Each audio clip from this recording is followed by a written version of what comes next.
कि जहां ये सरकार फंसती है, जहां इसे डर लगता है कि यहाँ केंद्रीय एजेंसियां आएंगी और सारी परत खुल जाएगी, लेकिन सबसे इंटरेस्टिंग बात है कि तीनों न्यायिक आयोग के चेयरपर्सन जो हैं वो retired chief justice V K. Gupta ही हैं। झारखंड में भ्रष्टाचार के खिलाफ ईडी की कार्रवाई लगातार जारी है। इसी बीच बीजेपी विधायक दल के नेता बाबूलाल मरांडी ने एक वीडियो जारी कर यह आरोप लगाया था कि आईएएस राजीव अरुण एक्का एक निजी व्यक्ति के आवास पर सरकारी फाइलों का निपटारा कर रहे थे। इसी की जांच चल रही है। इस दौरान अब राजीव अरुण एक्का को भी और बाबूलाल मरांडी को भी अपना पक्ष रखने के लिए कहा गया है। हमारे साथ मौजूद हैं बातचीत के लिए बीजेपी प्रवक्ता प्रतुल सहदेव जी। प्रतुल जी, इस वीडियो पर जो सवाल उठे थे, अब जो न्यायिक जांच चल रही है, इसमें दोनों पक्षों को बुलाया गया है अपनी अपनी बात रखने के लिए। वीडियो की सत्यता की जांच होगी, क्या कहेंगे आप?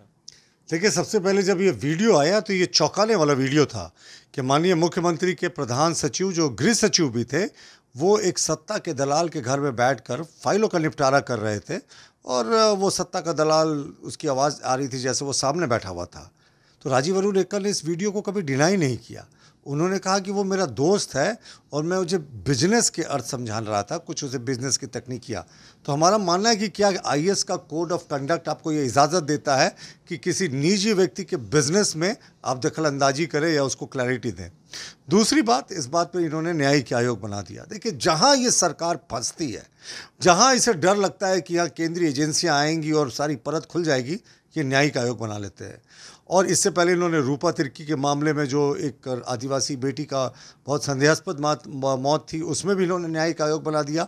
जो खनन का अवैध खनन हुआ, हज़ारों हज़ार टन वो रैक से लोडिंग हुई, उस पर भी इन्होंने न्यायिक आयोग बना दिया और अब राजीव अरुण एक्का के मामले में भी न्यायिक आयोग बना दिया।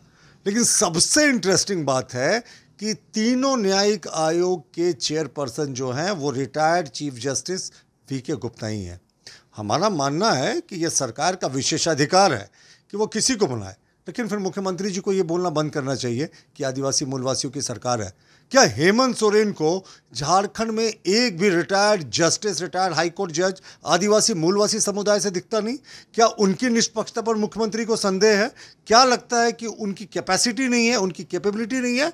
सिर्फ आदिवासी मूलवासी का ये ढोंग करते हैं। लेकिन जब भी कोई न्यायिक आयोग की जांच की बात होती है तो इन्हें रिटायर्ड जस्टिस वी.के. गुप्ता ही याद आते हैं। और वी.के. गुप्ता साहब को भी रिटायर्ड चीफ जस्टिस, माफ़ कीजिएगा, सिटिंग चीफ जस्टिस की सुविधाएं, 3 लाख का तनख्वाह, वो सारी सुविधाएं जो चीफ जस्टिस को मिलती है वो देती है सरकार। तो ये सरकार आदिवासी मूलवासी के नाम का ढोंग करती है। लेकिन जब अपॉइंटमेंट्स की बारी होती है ना, तो इन्हें बाहर ही याद आते हैं। और वी.के. गुप्ता साहब ही क्यों, तीनों न्यायिक आयोग की जांच की जिम्मेवारी सिर्फ और सिर्फ जस्टिस वी.के. गुप्ता को क्यों, ये माननीय मुख्यमंत्री जी को स्पष्ट करना चाहिए। लग रहा है कि सही जांच हो पाएगा और बाबूलाल जी अपना पक्ष रखेंगे। देखिए, बाबूलाल जी ने इस वीडियो को किया, वो मुझे लगता है ये उनका कॉल है, वो किस तरीके से न्यायिक आयोग पर पेश होंगे। लेकिन भारतीय जनता पार्टी के पास जो भी सबूत रहता है, कभी भी कोई इस तरीके का न्यायिक आयोग या कुछ भी होता है तो वो ज़रूर करता है। लेकिन सबसे आश्चर्यजनक बात है कि ये वीडियो पूरा पब्लिक डोमेन में था। उसके बाद जब इनको सीबीआई जांच की अनुशंसा करनी चाहिए थी तो पूरे मामले को ठंडे बस्ते में डालने के लिए इन्होंने न्यायिक आयोग का गठन कर दिया। अभी तक रूपा तिर्की और जो अवैध खनन के मामले पे न्यायिक आयोग बना था, उसकी रिपोर्ट का क्या हुआ? जहां इनको पब्लिक अटेंशन को डाइवर्ट करना होता है ना, ऐसे ही जुडिशल कमीशन बनाते हैं। क्यों नहीं एसीबी से जांच कराई? क्यों नहीं सीबीआई जांच की अनुशंसा की? मुख्यमंत्री जी की ये पुरानी स्ट्रैटेजी है, हर बार रिटायर्ड जस्टिस वी.के. गुप्ता ही याद आते हैं।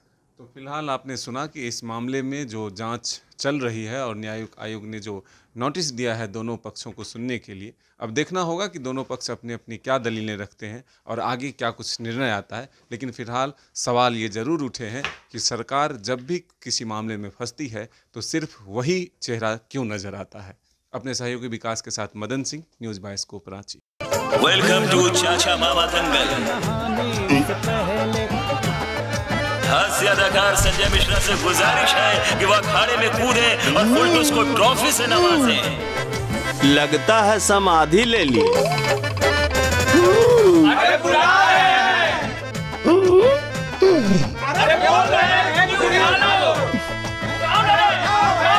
टॉप टेक सीमेंट, जो जोड़े तो छोड़े नहीं, मजबूती ही हमारी पहचान।